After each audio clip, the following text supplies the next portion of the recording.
Imagine a world with no pain, a world without conflict, without hunger, without grief. Picture a place where every need is met, every desire satisfied before it can even sour into disappointment. A world where every single person is happy all of the time. A perfect world. But what's the real cost of perfection? And what happens when someone decides they're no longer willing to pay it? Welcome to the world state, the year AF 632, that's after Ford. Humanity has finally reached its ultimate goal, total stability. For an Alpha Plus citizen like Bernard Marx, life is supposed to be perfect. But Bernard is an anomaly. Physically smaller than others in his high caste, he feels a constant nagging sense of being an outsider. Before his feet can even touch the floor, a microdose of a drug called soma is available to smooth out the rough edges of consciousness, guaranteeing a baseline of calm contentment. There's no anxiety here, no dread. In the world state, such feelings are artifacts from a chaotic past. Society is built on three pillars: community, identity, and stability. From the moment of decanting in the hatcheries, birth is an obsolete term, every citizen is genetically engineered and psychologically conditioned for their specific role. Through sleep teaching, they're taught to love their unchangeable place in the world, to find fulfillment not in personal ambition, but in being a flawless part of the whole. Bernard moves through his day feeling his difference.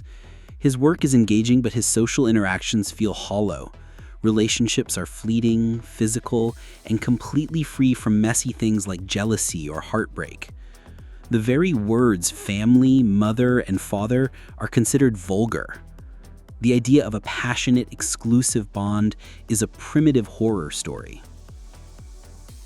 This world was built to eliminate suffering, and by every metric, it's worked.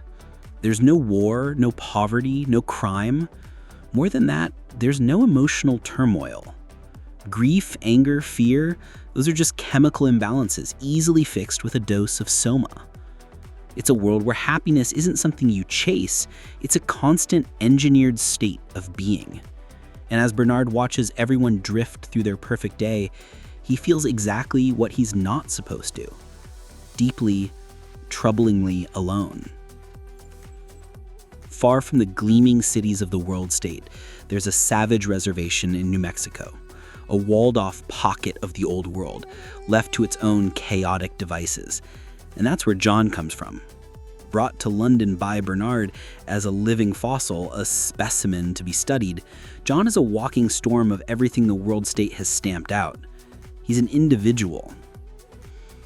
Where Bernard sees flawed order, John sees a sterile cage. Where others feel contentment, John feels a terrifying hollow emptiness. As he walks through the city, the unbroken smiles on every citizen feel like masks. He sees their casual, emotionless interactions and feels a deep, crushing loneliness. He grew up on stories of love and sacrifice, on the messy, unpredictable bonds of family, and on a tattered old copy of the complete works of William Shakespeare. The world controllers who run the society see him as a savage, a curiosity to be watched. They can't understand why he flinches away from their offers of soma, or why he rejects their casual, no-strings-attached pleasures. To them, his desire for privacy, for meaning beyond what the state gives him, is just a symptom of a disease they cured long ago. His very existence is a question the world state can't answer. He remembers a different way of being human, one that embraced the entire spectrum of life, both the light and the dark. He remembers his mother's face, the sting of a scraped knee, the fierce loyalty of a friend, the gut-wrenching pain of loss. To the people of the world state, these are just horrors to be avoided. To John, they're the very things that give life its texture and meaning. He looks at their perfect world and sees a ghost town, haunted by the shadows of what people used to be. Bernard brings John to London to bolster his own failing social status, but the plan backfires, forcing everyone to confront the bedrock of their reality. John becomes a celebrity, but his conversations are a constant clash with the world around him. "But I don't want comfort," John insists during a debate with the world controller, Mustapha Mond. "I want God, I want poetry, I want real danger. I want freedom, I want goodness. I want sin." Mond replies, "In fact, you're claiming the right to be unhappy." "All right then," John says defiantly, "I'm claiming the right to be unhappy." For every argument made for stability, John hits back with the value of true humanity. When he's shown the mindless entertainment of the feelies, he's disgusted. He tries to explain a story from Shakespeare about tragic lovers. The conditioned citizens can only process it as a system error. Their programming would have corrected such antisocial feelings with more soma. Bernard watches, both fascinated and terrified. His own conditioning begins to fray against the raw, undeniable force of John's convictions. Bernard starts noticing things he'd never seen before, the way no one ever really looks at each other, the endless loop of synthetic music designed to be pleasant but instantly forgettable, and the quiet horror of a world where no one is special because the very idea of being an individual was sacrificed for the greater good. The time in the world state is like a poison in John's mind. He starts to see the system not as a benevolent guide, but as a form of total control. It's a tyranny more insidious than any dictatorship because everyone has been conditioned to love their cage. The constant need to consume, the disposable nature of everything from goods to relationships, it's all designed to keep the wheels of industry turning and the people distracted. They're kept busy with endless games and mindless entertainment, so no one ever has a quiet moment to actually question their own existence.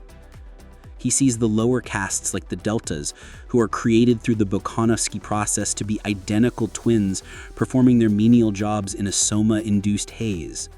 He witnesses children being conditioned to have no fear of death, viewing it as a mundane and unnoteworthy event. This isn't a world without pain.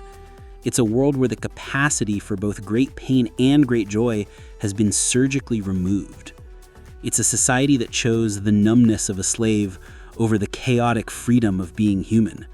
And for the very first time, Bernard begins to truly feel the chilling weight of everything that's been lost. So, what do you think? Is a world completely free from pain worth sacrificing the things that make us human? It's a question writers like Aldous Huxley were asking decades ago, and it feels more relevant with each passing day. Let me know what you think in the comments. Which would you choose, imperfect freedom or perfect stability? The breaking point comes fast. After his mother, Linda, dies from a soma overdose in a hospital, a horrified John decides he can't stand by any longer. He goes to the hospital vestibule where the Delta workers are lining up for their daily soma ration and makes his stand. He doesn't call for a revolution, he calls for freedom. Don't you want to be free and men? Don't you even understand what manhood and freedom are? He grabs the boxes of soma tablets and starts throwing them out the window, telling the horrified workers he's setting them free. At first, the Deltas are just confused. His display makes no sense. It's a violation of all social conditioning. Then they riot. The system's response is instant and quiet. Police arrive and spray soma vapor into the crowd while a soothing recorded voice pacifies them. Bernard and Helmholtz Watson arrive, and Helmholtz, inspired, joins John in the fight. Bernard hesitates, torn between fear and conviction. John is arrested. They didn't kill him, they didn't imprison him long term. They simply debated him, then let him go, knowing a society of total pleasure would crush him anyway. The nightmare isn't the oppression, the nightmare is that no one even knows they're oppressed. John exiles himself to a remote lighthouse, trying to purify himself from civilization through solitude and self-punishment. But he cannot escape. Reporters and tourists flock to watch the savage whip himself, turning his private penance into a public spectacle. He's finally broken when Lenina, the woman he both loves and loathes, arrives. In a frenzy, he attacks her, and the scene descends into a soma-fueled orgy with the crowd. The next morning, waking to the full horror of his own perceived corruption, John hangs himself. He lived in a perfect society that solved all its problems by getting rid of the one thing that caused them, the messy, unpredictable, beautiful, and terrible human heart. He finally has the answer to that first question. The price of a perfect world is your soul. And as we look at our own world's relentless search for comfort, convenience, and the elimination of every last discomfort, are we already starting to pay that price?